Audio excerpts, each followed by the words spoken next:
Et on ouvre le premier débat de Sénat 360 avec mes invités sur ce plateau. Daniel Grémillet, bonjour. Vous êtes sénateur Les Républicains des Vosges. Merci d'être avec nous. Joël Labbé est également sur ce plateau. Bonjour, sénateur RDSE du Morbihan. Merci d'avoir accepté notre invitation. J'accueille également François Weyreth. Vous êtes directeur et porte-parole de Génération Future. Merci d'être avec nous. Bonjour. Et Christophe Robin, bonjour. Vous êtes agriculteur. Vous représentez sur ce plateau les jeunes agriculteurs d'Île-de-France. Première question pour vous, François Weyreth. Pourquoi faut-il aujourd'hui interdire, selon vous, le glyphosate ?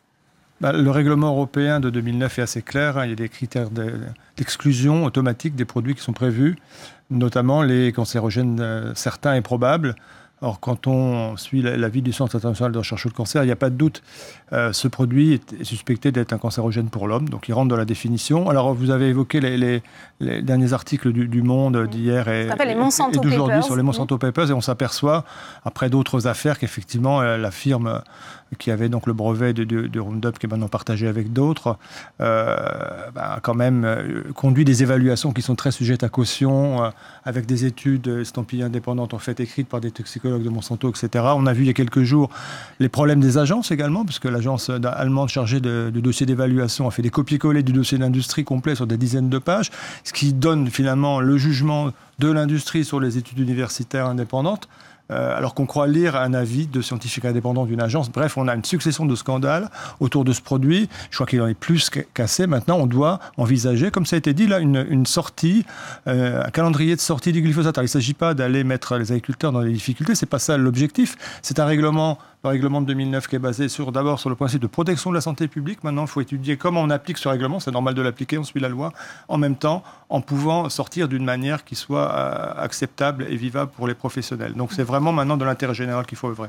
Christophe Robin, comment réagissez-vous à ce que vient de dire François Weyreth ? C'est vrai qu'il y a des partisans de cette molécule, notamment chez les agriculteurs, pour qui l'arrêt de la commercialisation signerait leur arrêt de mort. Oui, écoutez, c'est vrai que même moi, sur mon exploitation, j'en utilise et j'invite tout le monde à venir voir et consulter les bonnes pratiques que je mets en place pour l'utilisation de ces produits.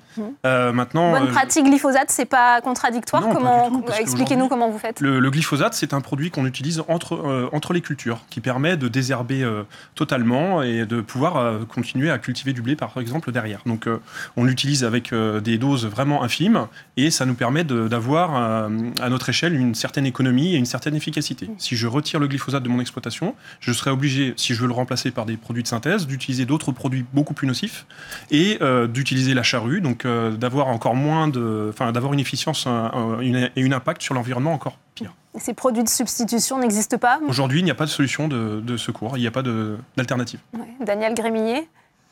Je pense qu'aujourd'hui, on est dans une situation où on est sur effectivement une grande pression des lobbying. À la fois... Lesquels ? Je crois qu'il faut parler vrai. Et effectivement, cette pression, elle vient à la fois... du côté de Monsanto, elle vient aussi des organisations environnementalistes, elle vient de toutes parts. Et qu'aujourd'hui, en tant que politique, on a besoin d'une clarté et d'une certitude en matière scientifique. Et qu'il appartient à partir de ces certitudes scientifiques, effectivement, aux politiques de prendre ces décisions. C'est pour ça que le débat des 10 ans, à titre personnel, je pense que c'est un non-sens. Nous réclamons, effectivement, des certitudes scientifiques. Et effectivement, si ces éléments ne sont pas suffisamment solides, ça ne permet pas aux politiques de prendre ses responsabilités. Parce qu'aujourd'hui, on a effectivement, au niveau européen, on est au niveau national. N'oublions pas qu'on a aussi l'ANSES qui a pris aussi rendu des conclusions. Et ces conclusions, c'est de dire non, le glyphosate n'est pas probablement cancérigène. Donc effectivement, c'est un point qu'il faut... Écoutez, si ces scientifiques... Donc vous contestez les conclusions de l'OMS, Daniel Grémillet ? Non, je dis qu'aujourd'hui, on a besoin, au-delà des conclusions de l'OMS, qui ont été faites sur des bases qui ne sont pas celles de données scientifiques uniquement. Je ne peux pas vous laisser faire ça. On peut parler. Allez-y, je vous donnerai la réponse.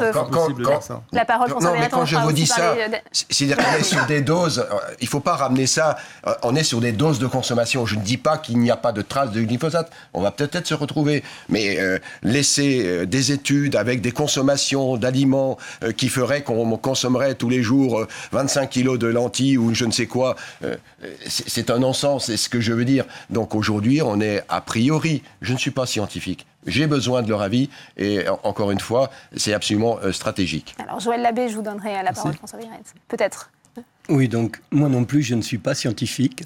Je vais aussi chercher les avis et je vais aussi rencontrer le monde agricole qui pratique différemment. Et depuis des dizaines d'années maintenant.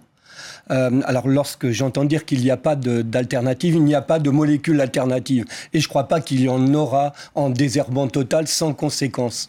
Maintenant, c'est un système, ce sont des pratiques qui sont à se réapproprier. L'expérimentation est faite. Alors ce matin, je me suis renseigné auprès du GAEC Ursule en Vendée, 270 hectares, un système polyculture, élevage, système fourrager. Non seulement sans glyphosate, mais sans aucun produit chimique de synthèse sur leur exploitation, qui est largement viable.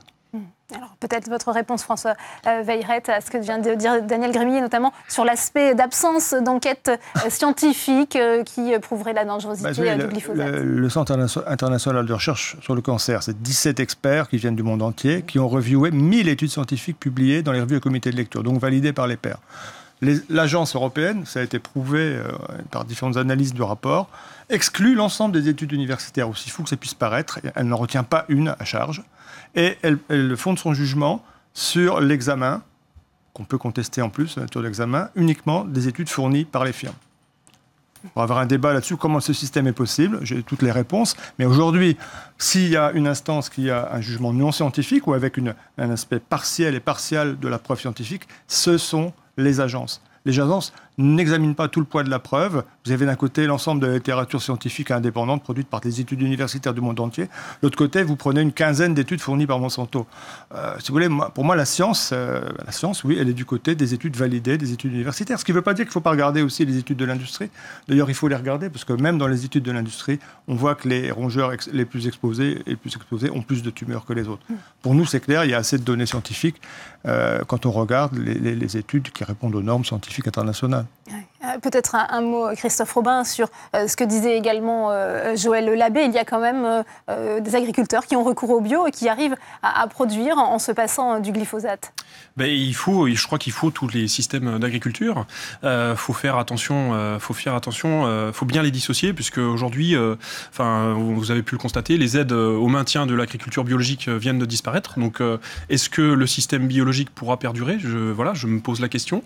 Il n'empêche que depuis un certain nombre d'années, la Ferme France produit des aliments sains et de qualité avec des taux de résidus qui sont infimes et qui respectent la réglementation. Je rappelle encore une fois que l'agriculture française a une des normes les plus dures et les plus strictes au monde, avec des contrôles. Donc après, on respecte la loi. Daniel Grémillet. Oui, vous savez, tout ça, c'est très sensible. Je vais prendre un exemple, effectivement, on parle d'agriculture biologique. J'ai vu une étude qui a été commandée par l'association de consommateurs dans un pays européen qui met en évidence qu'aujourd'hui, je prends un exemple, c'est pour dire que aux études, en fonction de ce qu'on est en train de chercher, on trouve en fonction aussi de ce qu'on veut bien trouver. Et l'exemple là, sur les mycotoxines, démontre qu'aujourd'hui, les produits d'origine bio seraient bien plus chargés en mycotoxines en termes de risque pour la santé et sur l'aspect du risque de l'exposition par rapport au risque. Je vous renvoie au rapport de l'AFSA sur le sujet en 2003. Et toutes les réponses. Quand j'évoque cela, je ne suis pas en train de dire que je suis en train de le croire. Je suis en train de dire que les politiques et quelque part la position du ministre de l'Agriculture de dire il faut effectivement que le scientifique nous apporte, nous alimente, nous donne un certain nombre d'éléments de certitude qui viendraient peut-être compléter, peut-être affirmer ce que vous avez évoqué. Je suis pas si c'est le cas, mais il faut pas attendre, il faut l'arrêter.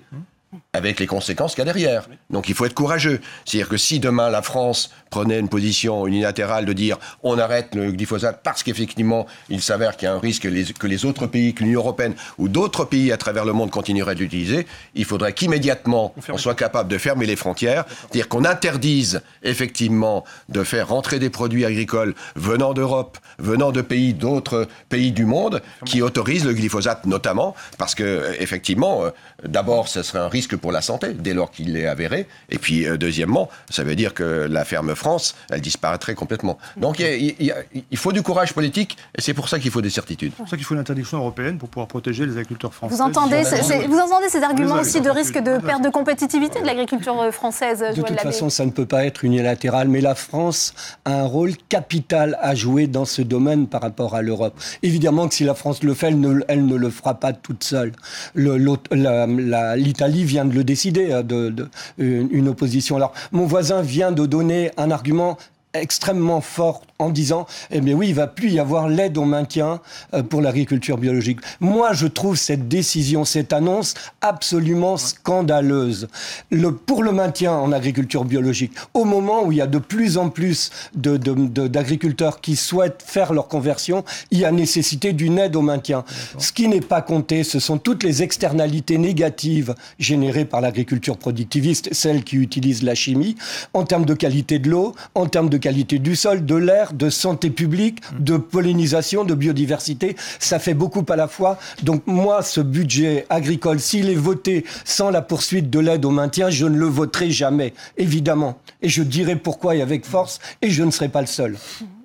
Aujourd'hui, il y a cette famille, ce couple de l'Isère, Christophe Robin, qui porte plainte contre Monsanto. Ils estiment que leur fils est handicapé puisque la maman aurait été soumise à des trop fortes doses de glyphosate, une trop forte exposition pendant sa grossesse. Vous qui l'utilisez, est-ce que vous n'avez pas peur pour votre santé ?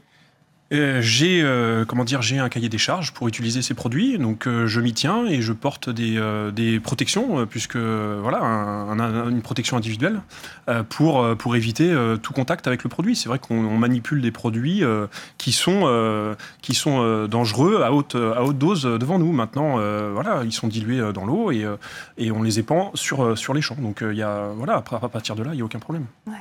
Aujourd'hui, Daniel Grémy, on apprend, c'est le journal Le Monde qui révèle ça depuis hier, que Monsanto en fait s'efforce de contrôler les études scientifiques. Est-ce que c'est troublant comme élément pour vous ? Est-ce que vous pensez qu'il y a cette pression des lobbies qui est trop forte sur ce sujet ? Ce que vous disiez je suis complètement d'accord sur le fait que la pression des lobbies de tous côtés est bien trop forte. Et que si les révélations du Monde sont confirmées, a priori, il semblerait qu'effectivement il y ait eu quelques soucis. Ça dure depuis 40 ans, nous apprend le Monde. Oui, mais c'est vrai de toute part. Je redis aujourd'hui, le politique, l'Europe notamment, la France, a besoin que les agences indépendantes, sinon il faut les supprimer, l'ANSES, etc. Réformer. Il faut les... Non, mais si on prend des conclusions que lorsque ça vous arrange, c'est pas possible. On a besoin de clarté et de certitude scientifique. Et quand je dis ça, c'est pour aussi encourager les jeunes à rester dans notre pays, à s'investir et à continuer d'alimenter ces agences en termes de cerveau, parce que c'est absolument stratégique que l'Europe et que la France garde cette jeunesse et cette dynamique de recherche. Donc on en a besoin, c'est une nécessité. Et c'est pour ça que je ne veux pas, moi, m'appuyer sur les études de Monsanto, comme je ne veux pas non plus, même si... Stéphane Travert dit qu'il n'a jamais reçu le lobby Monsanto, qu'il n'a jamais été approché. Est-ce que c'est le cas de parlementaires ? Non, je crois que la question des parlementaires, on n'est pas... Non, je crois qu'aujourd'hui, la question des parlementaires, c'est pas d'être approché, c'est pas Monsanto qui va venir nous dicter. Enfin, je pense que... Beaucoup plus subtil que ça. On voit que dans le rapport d'évaluation allemand, l'agence allemande chargée de l'évaluation du glyphosate a fait sur 100 pages des copier-coller intégrales sur les passages qui vont évaluer les études sur la génotoxicité, le cancer, la mutagénicité, etc. Des pompages intégrales du dossier de l'industrie sans mettre de référence, sans dire qui parle, comme si c'était son jugement. Il y a un vrai scandale ici. Il y a une vraie nécessité de réformer le système d'évaluation et les agences. Comment est-ce qu'on peut tolérer ça ? Comment est-ce qu'on peut tolérer qu'on ignore l'ensemble de la science universitaire ? L'ensemble de la science universitaire, aujourd'hui, monsieur le sénateur, pour l'évaluation des pesticides est ignoré. On avait déjà, moi, avec mes collègues européens, les autres ONG européennes, étudié 7 dossiers. Jamais une seule étude universitaire n'a servi à abaisser une dose admissible ou à interdire un produit. Et pourtant, ce sont les équipes qui sont toutes validées et leurs publications sont validées. Seules, in fine, les études des firmes sont retenues. pour donner l'autorisation à des produits dangereux, et donc les firmes sont jugées parties. Elles fournissent les études, ces études sont les seules retenues, et à la fin, c'est même elles qui fournissent le commentaire sur les études universitaires que des agences complaisantes copie-collent dans un dossier officiel. Si avec ça, il n'y a pas besoin d'une réforme, je ne sais pas ce qu'il faut attendre pour enclencher une réforme urgente. Joël Labbé, pardon. Pour moi, le monde agricole français et européen est victime d'un système. Les gens que vous représentez, vous êtes victime d'un système qui est hyper verrouillé. On sait que c'est l'herbicide le plus utilisé au monde. Donc derrière ça, il y a effectivement Monsanto, mais il y a toutes les cultures OGM résistantes aux herbicides. S'il y a plus possibilité d'utiliser le glyphosate Roundup, c'est tout ce pan des cultures OGM qui tombe toute l'Amérique du Sud. Nous, on le souhaite vivement, tellement on avance dans une impasse, qu'il y a des alternatives. Il y en a chez nous, il y en a partout dans le monde, et c'est en train de bouger partout. Et c'est aussi ce que demandent les citoyens et les consommateurs. Et de plus en plus d'agriculteurs sont lucides sur ce sujet. Est-ce qu'on peut chiffrer à combien s'élèverait l'arrêt immédiat du glyphosate ? C'est ça, c'est une étude de 2 milliards d'euros pour la ferme France. Ouais. Oui, c'est un chiffre que, par ailleurs, on a pu contester, parce que la démarche scientifique, pour le coup de ce calcul, on peut en discuter. Et vous contestez tout. Donc, mais non, mais on a le droit d'avoir une opinion. Il faut savoir que Génération Future, quand même... Non, mais vous, est-ce que c'est une étude scientifique publiée, le 2 milliards, ils viennent d'où? C'est des chiffres produits par nos syndicats. Ah, d'accord. Voilà. C'est un chiffre produit par votre syndicat, d'accord, mais dites-le. Comme moi, je peux produire des rapports sur d'autres sujets. Il y a aussi une étude scientifique indépendante. Et moi, je le dis, je l'assume. Je dis pas que c'est une étude scientifique. Voilà, c'est une étude. Donc c'est votre syndicat qui a produit ce chiffre. Appuyer sur le fait qu'il faut faire attention, je respecte monsieur, mais Génération Future a tendance à faire un peu peur et à instrumentaliser quand même le public, le grand public, parce que voilà, si vous avez sorti des études, notamment avec des traces de présence. Des enquêtes, parce que nous, on n'est pas en position de scientifique. Il y a des traces de glyphosate, sauf que voilà, c'était tout à fait normal et c'était tout à fait pas préoccupant pour la santé du consommateur. Nous, on a voulu informer le consommateur sur la présence de glyphosate dans l'alimentation. Allez-y, Daniel Gremillet. Oui, non, mais je pense que le sujet qu'on évoque, il est très intéressant par rapport au positionnement français. Moi, par contre, ça n'a pas été dit par le ministre ce matin, je le regrette. Parce qu'il y a une feuille de route qui est la démocratie. Il y a eu une élection présidentielle qui dit qu'il n'y aura pas de surtransposition. Je suis tout à fait d'accord. Donc ça, c'est un point stratégique. On ne peut pas d'un côté dire, affirmer des choses et dire la ferme France sera au rythme des décisions et des autres, au rythme de l'Europe, et d'un autre côté dire on va sortir d'une manière unilatérale. Ça, c'est un premier point. Ce qui renforce mon premier propos de dire si jamais la France, et je ne suis pas encore une fois en train de défendre Monsanto, pas du tout. S'il y a danger, il faut l'arrêter. Je suis très clair en tant qu'élu. Il faut l'arrêter, on ne peut pas jouer avec la santé. Mais par contre, il faut en décliner les conséquences et l'interdiction à tout niveau. Joël Interdiction, mais je voulais terminer. Allez-y. Parce que la France, qui a été quand même à l'initiative de COP21, on va avoir bientôt un grand rendez-vous. Il faut parler d'éco-bilan. Et j'ai beaucoup apprécié votre remarque, parce qu'effectivement, il y a d'un côté les conséquences des pratiques agricoles, et de l'autre, ce que tu as évoqué avec l'exemple de ton agriculteur, les gaz à effet de serre, les conséquences du labour si on relaboure à nouveau. Je vous rappelle qu'il n'y a pas si longtemps, il y a moins d'1 an, on avait des débats ici très intéressants sur l'agroforesterie, sur l'agroécologie, etc. La pratique du non-labour est un des éléments stratégiques pour y arriver. Donc, d'un côté, on voulait, pour répondre à des objectifs environnementaux très importants, on conseillait aux agriculteurs, effectivement, d'être dans ces pratiques. Donc, c'est pas si simple. Et moi, je suis, en tant qu'élu, avide, et j'ai besoin aussi, et là, je vous rejoins, d'objectivité sur l'éco-bilan de la conséquence. La conséquence pour, bien sûr, la santé, il ne faut pas jouer avec la santé, mais l'éco-bilan pour la Joël planète. Labbé, vous souhaitiez réagir. Daniel, vous êtes trop binaire.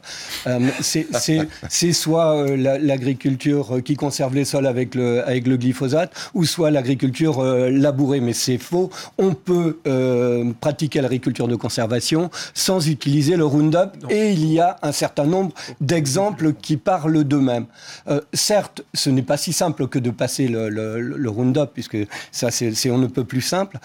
Il y a d'autres méthodes méthodes qui sont déjà expérimentées et il y a une recherche qui doit aller dans ce sens-là. Et là encore, tout en préservant évidemment la qualité du sol et puis l'impact sur le climat, nos agences, notamment l'INRA, devraient beaucoup plus travailler sur la question des cultures associées, sur la question du mélange de cultures. Tout cela s'est pratiqué et d'une façon un peu informelle par certains agriculteurs et au fil du temps ça fonctionne. Mais de toute façon il n'y aura pas un système adaptable sur tous les terroirs. Il s'agit, comme par le passé, mais d'une façon moderne, d'adapter les cultures au terroir. Mais il faut revoir complètement nos programmes de formation en matière d'agronomie. Absolument. Aujourd'hui, on a abandonné un peu. Pas en matière d'agronomie, l'agronomie c'est l'agronomie, mais en matière d'enseignement agricole, oui. Je voulais juste réagir sur ce qui avait été dit avant. Nous, justement, il n'y a pas de surtransposition dans cette affaire-là. C'est un règlement européen. Donc il est directement applicable en droit français. Il n'y a pas besoin, comme à la différence d'une directive, de le transcrire dans une loi. Donc nous, ce qu'on demande, c'est qu'il y ait justement une décision européenne qui s'applique à travers ce règlement, qui mettra tous les agriculteurs européens sur un pied d'égalité. Et donc on n'est ni dans la distorsion de concurrence entre agriculteurs européens, ni dans la surtransposition des directives de Bruxelles. Arrêtons les importations. On arrête les importations. Et puis on fera comme au Danemark alors, où là-bas ils donnent à manger leur blé au cochon parce qu'il n'est pas consommable. On a su aussi protéger par exemple les agriculteurs français par rapport aux 10 métaux sur la cerise. Voilà, mais aujourd'hui les aliments que l'on consomme et que nous produisons sont sains. Donc je vois pas. Il y a un règlement européen, on demande simplement qu'il soit appliqué. On n'est pas très gourmand dans l'affaire. On arrive bientôt au terme de ce débat, Joël Labbé. Qu'attendez-vous aujourd'hui de l'Europe? On voit qu'il y a quand même beaucoup de suspense autour de cette décision, que les avis ne sont toujours pas tranchés. Moi, je vais parler en politique parce que je suis en politique. J'estime que notre responsabilité là est énorme, notre responsabilité de politique français. Et je le répète, l'influence de la France sur l'Europe et pour que l'ensemble de l'Europe se mette au diapason. Je voudrais rappeler la déclaration de Nicolas Hulot lorsqu'il a dit qu'on va être rattrapé et par l'histoire et par la justice. Moi, j'en ai la pleine conscience et je ne veux pas être méprisant par rapport à ceux qui pensent différemment, mais je veux essayer de convaincre de plus en plus et de plus en plus fort. Daniel Grémillet, sur la décision qu'on attend, on voit qu'il y a beaucoup d'enjeux à Bruxelles en ce moment autour de cette question du glyphosate. Il faut que l'Europe soit courageuse. Et l'Europe et la France. Je redis à nouveau, j'ai besoin en tant qu'élu, nous avons besoin en tant qu'élus d'avis scientifiques. Et effectivement, qu'on exclue, qu'on fasse ce ménage absolument nécessaire sur les lobbies, à la fois du côté Monsanto, des entreprises, même si on a besoin des informations des entreprises. Oui. Attention, respectons les entreprises. Mais l'avis scientifique, il doit venir des agences, l'agence européenne, l'agence française. Ouais. François Bayrette, est-ce qu'on n'a pas perdu déjà suffisamment de temps on a perdu, on a perdu une trentaine d'années parce qu'en 1985, aux États-Unis, le glyphosate était classé comme cancérogène possible. Et déjà, là, on a vu des bagarres avec Monsanto essayant et réussissant à faire déclassifier le produit. Donc c'est une histoire qui finalement se répète de génération en génération. Bon, maintenant, on a tellement d'éléments qu'il ne faut quand même pas qu'on se fasse balader exactement de la même manière qu'il y a 30 ans. Parce que déjà, en matière scientifique, on n'a jamais une certitude absolue. Donc ça, vous abandonniez, monsieur le sénateur, le rêve d'avoir une certitude à 100% d'un côté et à 0% de l'autre. C'est toujours... Merci la science d'avoir augmenté la durée de vie quand même. Non, mais la science fonctionne comme ça, et c'est normal. Dans la science, il y a une diversité d'opinions. Après ça, quand vous êtes sur du 50-50, c'est compliqué.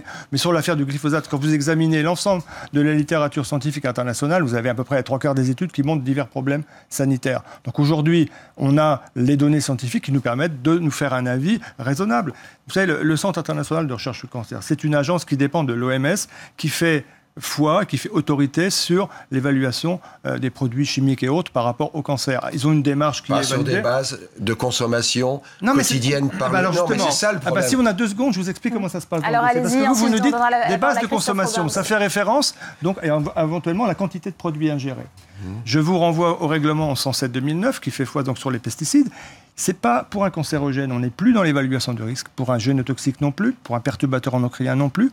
Le législateur européen a prévu de les retirer a priori sur leur caractère de dangerosité, sans rentrer dans l'évaluation des risques, parce qu'il a considéré, à juste titre, pensons-nous, que les produits étaient suffisamment dangereux pour qu'on ne rentre pas dans une évaluation du risque qui sous-estime ou qui puisse se tromper.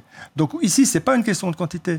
Il faut prouver la dangerosité intrinsèque d'un produit. Et si on rentre dans un produit qui peut être classé dans telle catégorie, on le retire du marché. Et ça, c'était une mesure qui a été adoptée la majorité du Parlement européen, en codécision avec les autres, la Commission, etc., les autres instances européennes, et qui protège la santé des Européennes et des Européens. Si elle est appliquée. Christophe Robin, peut-être, le mot de la fin avec vous. Non, c'est juste pour ajouter que depuis les années 2000, on a quand même divisé par 30% l'utilisation de nos produits phytosanitaires. Donc la ferme France, elle sait faire attention, parce que déjà, elle fait attention à son porte-monnaie. Les agriculteurs font pas n'importe quoi. Moi-même, sur mon exploitation, l'année dernière, il y a des produits que j'ai pu me passer de mettre des fongicides pour protéger mes blés. Je ne les ai pas mis, ça me coûtait de l'argent. Voilà, donc on sait faire des efforts, on sait faire attention. On a des fermes défis qu'on appelle, qui sont pilotées par les chambres d'agriculture, qui permettent d'étudier un petit peu l'impact de la baisse encore plus des phytosanitaires. Donc on travaille bien des sujets. Maintenant, faut savoir ce qu'on veut aussi, quoi.